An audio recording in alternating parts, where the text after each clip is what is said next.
wish you could wear a designer dress right off the runway or the red carpet? Well, now you can. It's 2 years ago. The rental fashion biz is one of the fastest growing segments in the fashion industry. Armies of office workers select power outfits from an unlimited supply of high-end brands and drop it off the following week for someone else to wear. Then the world comes screeching to a halt. Demand plummets as we switch out of designer labels and heels and into sweats and slippers. You wondered if women were ever going to leave the house again.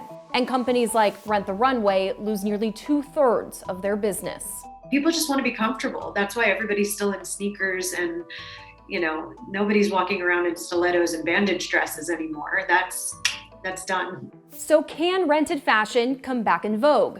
And will a closet in the cloud ever turn a profit? Pioneering platform Rent the Runway is perhaps the best position to survive after multiple others collapsed post-COVID. Rent the Runway, it's like trying to compete with Amazon. They came in first, fastest, hardest. To date, more than 2 million people have worn clothes out of this rental closet.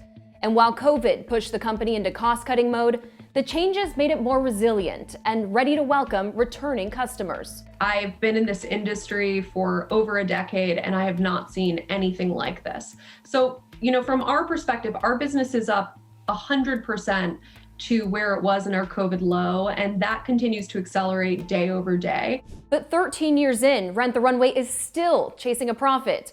And after going public in October, investor sentiment quickly soured. Some investors waking up to some potential red flags. The stock down about 70% its first 4 months.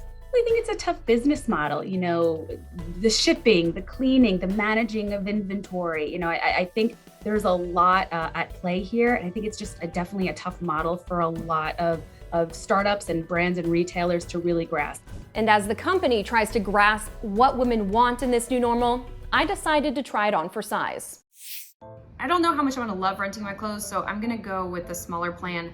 Their most loved option is 8 items a month. That's the plan I'm gonna go with right now. Scrolling through the site, I can tell there's already one really big hurdle, and that's finding something in my size. But there are some pretty cool options. They have this green quilted bomber that retails for $1,000 that I could basically rent for under 20 bucks. I've got 4 things in my cart. That's gonna be my first shipment. It says it's gonna be here tomorrow. Right on time. I was excited to try on my new used threads. Let's hope they fit. And wondered if renting would fit my lifestyle.